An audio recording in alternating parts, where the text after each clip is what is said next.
కానీ బయటికి మాట్లాడొద్దు అంటే ఇలా ఎన్ని రోజులు మాట్లాడుకుంటుంటారు. ఇలా ఎలక్షన్లో మాట్లాడుకుంటుంటేనే ఈ పరిస్థితులు వచ్చినాయి. కాబట్టి ఇకనైనా మాట్లాడతారని చూసారు. కోల్పోయింది కాంగ్రెస్ పార్టీలో దక్కుతుందని భావిస్తున్నారా?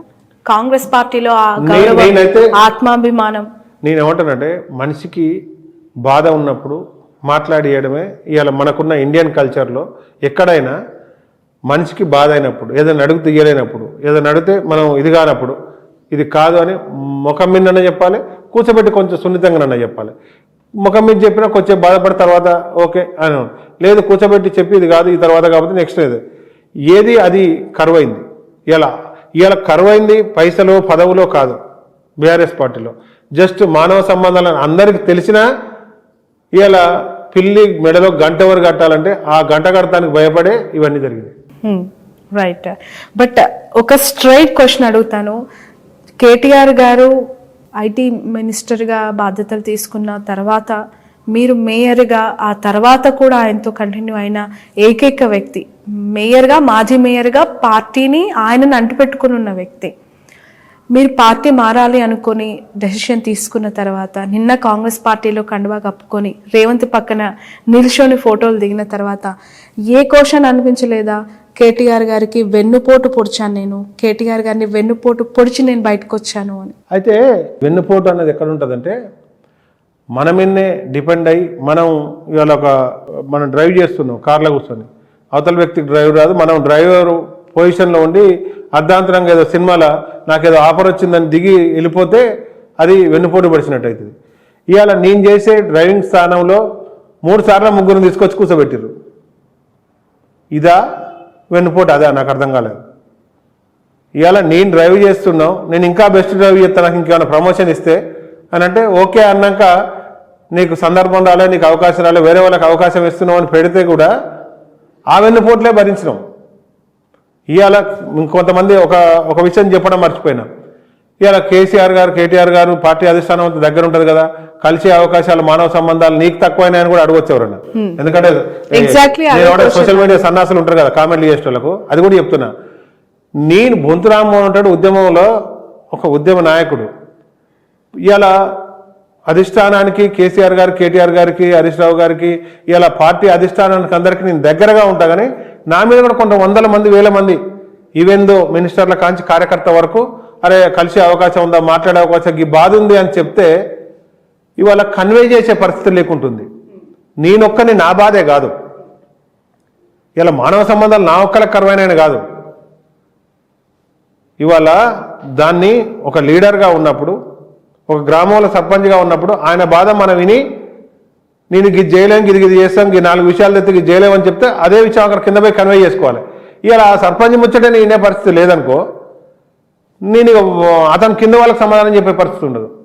నేను ఈ రకంగా ఇలా బొద్దురామ్మోహన్ రోజు ఎప్పుడు ఎత్తే ఎమ్మటే ఉండేదంటే ఎమ్మటే ఉన్నంత మాత్రాన ప్రతి ముచ్చట ప్రతి సమస్య ప్రతి ఒక్కరు మాకు చెప్పింది అక్కడ చెప్పే అవకాశం సందర్భం రాదు.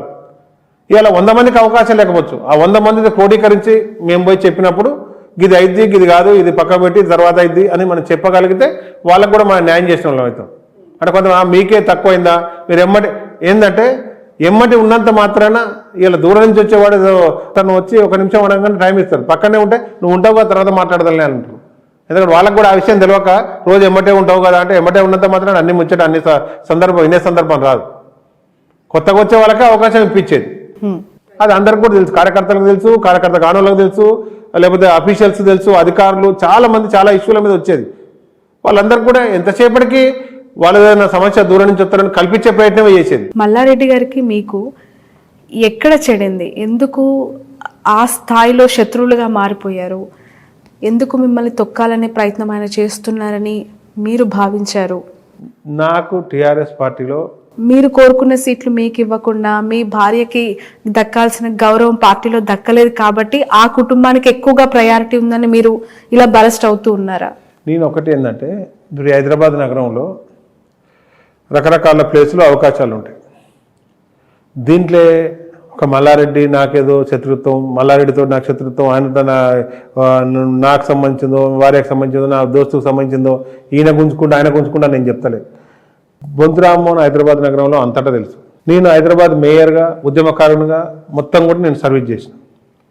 ఇలా కరీంనగర్ పోయిందనుకో, అక్కడ నేను ఉద్యమ నాయకునిగా పనిచేసిన తప్పితే నేను అక్కడ డెవలప్మెంట్లో లేను.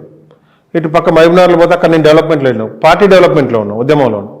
ఇలా హైదరాబాద్ నగరంలో రకరకాల ఒక దగ్గర కాబట్టి ఇంకో దగ్గర అకామిడేట్ చేయమని అడిగినాం. ఇవాళ ఎవరితో శత్రుత్వం ఉంది ఎవరితో లేదు అనేది నేను పర్టికులర్గా నాకు ఇంకొక ఆయనతో ఉంది ఇంకొక ఆయనతో లేదు అని నేను చెప్తలేదు. నాకు పార్టీలో ఎవరితోటి పర్సనల్గా గొడవలు కానీ. బట్ మిమ్మల్ని తొక్కుతుంది మల్లారెడ్డి అని పదే పదే మీ అనుచరుల దగ్గర మీరు ఎందుకు చెప్పుకోవాలి? నేను ఏమంటున్నానంటే నేను ఎవరు దొక్కుతురని చెప్పలేదు. తొక్కేవాడికి ఇవాళ తుపాకీ ఇచ్చేవాడు ఎవరైతుండో తుపాకీ ఇచ్చినాక ఉన్నతాధికారి ఇస్తే కింద ఉన్న అధికారులు కింద ఉన్న సిబ్బంది దానికి ఏం పెట్టి కాలుస్తారు. ఇవాళ ఎవరు ఏం పెట్టి కాలుతున్నారు అనేది కాదు, వ్యవస్థలో అవకాశాలు ఇచ్చేటప్పుడు ఇవాళ ఎవరికి ఇచ్చినాం, ఇంకా ఆల్టర్నేటివ్ ఎవరికి ఇవ్వాలి, ఇంకా ఎవరు కష్టపడాలి, ఇంకెవరికి ఇస్తే మైలేజ్ వస్తుంది, ఇంకెవరికి ఇస్తే పార్టీ పటిష్టమైంది, ఇంకెవరికి ఇస్తే ప్రభుత్వం బదనంగా ఉంటుంది, ఈ రకంగా ఆలోచించి చేస్తే ఇవన్నీ రావనేది. ఇవాళ ఇచ్చిన వారికే అవకాశం ఇవ్వకూడదని ఇవాళ యొక్క హైదరాబాద్ నగరం గురించే చెప్తలే, వేరే దగ్గర కూడా ఇంకా పార్టీ గురించి కష్టపడ్డ వాళ్ళు, పార్టీ మీద ప్రేమ ఉన్న వాళ్ళు, లేకపోతే పార్టీ వాళ్ళకి అవకాశంతో పార్టీకి ఇమేజ్ వచ్చే వాళ్ళు, పార్టీకి ఇంకో రకంగా ఉపయోగపడే వాళ్ళు ఇట్లా చాలా మంది ఉంటారు. కాబట్టి ఇచ్చిన వాళ్ళకే ఇచ్చి ఇచ్చిన కుటుంబాలకే ఇచ్చి ఇంకో కాడు ఇచ్చి ఇది ఇబ్బంది పడొద్దు అనేది. ఇలా దళితుల్లో కానీ గిరిజనులలో కానీ బీసీలలో కానీ ఓసీలలో కానీ నేనేమంటానంటే పార్టీ ఒకసారి పదవి ఇచ్చినావు, ఓకే నీకు ఇచ్చినావు, నన్ను ఆగమంటే నేను 3 ఏళ్ళ దాకా ఆగినా, ఇంకా 2 ఏళ్ళు ఆగమంటే ఇంకా కూడా ఆగుతాం. ఇలా పార్టీ అధికారం రాగానే నాకన్నా నేను ప్రమోట్ చేసిన వాళ్ళు కూడా ఉన్నత పదవుల్లోకి వెళ్ళిపోయారు. మరి దాంతో నేనేం ఏడవలేదు, కొంచెం బాధపడ్డాం, అరే మనకు అవకాశం రాలేదని వస్తుంది అని ఆగినాం. 3 ఏళ్ళ కంచి మేయర్ పదవి అయిపోతే కూడా ఆగినాం, ఇంకా 2 ఏళ్ళు కూడా ఆగుతాం. కానీ నేను ఏమంటానంటే ఓకే నాకన్నా బెస్ట్ కనీసం నాకు సరిసమానం ఉన్న వాళ్ళు, లేకపోతే నాకన్నా ఇంకా కొంచెం ఏదైనా అదే లైన్లో బాగా మనకు కష్టపడి పనిచేసిన వాళ్ళకో ఏదో ఈక్వేషన్లను ఓ క్యాస్ట్ ఈక్వేషన్లను ఏదో ఈక్వేషన్ ఇస్తున్నా అర్థం చేసుకుంటాం. ఉప్పల్ టికెట్ రాకుండా అడ్డుకున్నది మల్లారెడ్డి అని చెప్పి పదే పదే మీ అనుచరులు చెప్పారు, నిజమా కాదా? ఈయన అడ్డుకున్నాడు ఆయన అడ్డుకున్నాడు నేను ఏమి ఇది చేస్తాను. అప్రస్తుతం కొన్ని వస్తాయి, వెనక ముందు అన్ని బయటపడ్డప్పుడు అన్ని సమాధానాలు వాటి అన్నిటికవే ఇదైతే ఉంటాయి. ఇలా ఉప్పల్ టికెట్ ఒకటనో మల్కాగిరి పార్లమెంట్ ఒకటనో సికింద్రాబాద్ అనో హైదరాబాద్ అనో చేయాలనో ఇవన్నీ కాదు. డెఫినెట్గా దొంగ గుమ్మడికాయలు దొంగ ఎవరంటే బుధాలు చూసుకునే సందర్భం ఉంటుంది. మాట్లాడినప్పుడు ఎవరు ఏం మాట్లాడినా ఏం చేసినా దానికి సమాధానం చెప్తానికి సిద్ధంగా ఉన్నాం. కాకపోతే ఒకటే ఏంటంటే న్యాయం జరగాలి. ఇప్పుడు నిన్న చూస్తే కాంగ్రెస్ పార్టీలో ఒక ఎన్ఎస్ఏ లీడర్కు ఒక యూత్ కాంగ్రెస్లో పనిచేసిన లీడర్కు అవకాశం ఇచ్చారు. ఇలా బీఆర్ఎస్ పార్టీలో కూడా ఇవ్వలేదా అంటే ఇచ్చిర్రు. ఇలా ఒకసారి ఇచ్చినాం, రెండోసారి కూడా అతనే ఇవ్వద్దు. ఇంకో 5 ఏళ్ళలో ఇంకో యూత్ కాంగ్రెస్ లీడర్ వస్తాడు, ఇంకో ఎన్ఎస్ఏ లీడర్ వస్తాడు, ఇంకోరు వస్తారు. దానికి నీ వంతు అయిపోయింది, నీ వంతు మళ్ళీ ఏదైనా నువ్వు బాగా గట్టిగా పనిచేస్తే మళ్ళీ ఇస్తాను. ఇలా మనకు ఒరిస్సాలో చూస్తే నవీన్ పట్నాయక్ ఉంటాడు, అర్ధాంతరంగా సగం మంది క్యాబినెట్ కాల్ చేస్తారు. ఆయన కాల్ చేసి మీరు ఈ 3 ఏళ్ళు మీరు మళ్ళీ పనిచేయండి, మళ్ళీ గవర్నమెంట్ వస్తే మళ్ళీ మీకు ఏదైనా అవకాశం ఇస్తారు. నిర్దాక్షిణ్యంగా సగం తీసేస్తారు. దాదాపు మనకు ఎన్నో సంవత్సరాల నుంచి ఆ గవర్నమెంట్ ఉంటుంది, మనం చూస్తున్నాం. అట్లా నేను ఏమంటున్నాడు, అవకాశం ఇచ్చిన వాళ్ళకే ఇవ్వడం వల్ల దానికి ఎందుకు సంకేతం లేదు? ఇంకా నీ టర్మ్ రాలేదంటే నా లెక్క నేను కాదు ఇంకా చాలా మంది కూడా అడిగి ఉన్నాం. ఒకటేంటంటే కూర్చోబెట్టి మాట్లాడితే ఇలా బీఆర్ఎస్ పార్టీలో కరువైందే అది మానవ సంబంధాలు కరువవడం అనేది కొన్ని లక్షల కోట్ల విలువైంది. అది ఇలా గ్రామ స్థాయి కార్యకర్త నుంచి రాష్ట్ర స్థాయి కార్యకర్త వరకు లీడర్ వరకు మంత్రులు మాజీ మంత్రులు ఎంపీలు మాజీ ఎంపీలు ప్రతి ఒక్కరికి ఉన్న సమస్య మానవ సంబంధాలే. మానవ సంబంధాలను బొంతు రామ్మోహన్ అంటున్నారు, కానీ అక్కడ కనిపించకుండా ఇన్ఫ్లుయెన్స్ చేస్తున్న 2 ఆస్పెక్ట్స్లో ఒకటి ఒక ఎంపీ సీటు కోరుకున్నారు, దానికి ఆయన పెట్టవలసిన ఆర్థికంగా ఆయన పెట్టవలసిన ఫిగర్ 100 కోట్లు, అవి ఇచ్చుకోలేక పార్టీ మారారు. లేదు అంటే బీఆర్ఎస్లో ఆయన అనుకున్న స్థానాన్ని డిలే చేశారు కేటీఆర్, అందుకే ఆయన పార్టీ మారారు. ఈ 2 విషయాలపైన మీ క్లారిటీ ఏంటి? ఒకటి ఏంటంటే పైసలు పెడితేనే గెలుస్తాయి అనుకుంటే అంత గొప్పగా పెట్టని పార్టీలన్నీ కూడా గెలిచినాయి. మొన్న ఇలా 100 కోట్లు పెట్టినా గెలవలేదు, 70 కోట్లు పెట్టినా గెలవలేదు, 15 కోట్లు 20 కోట్లు పెట్టినా కూడా 50,000 మేడతో గెలిచారు కాంగ్రెస్ పార్టీలో. చాలా పైసలు అనేటి మనిషి మానవత్వం క్రైటీరియా మా ప్రజలతో సంబంధాలు ఉన్న వాళ్ళే ఏదైతే ఉంటుంది. ఇలా పైసలు పెట్టినంత వల్ల ప్రజలు పిచ్చోళ్ళు కాదు.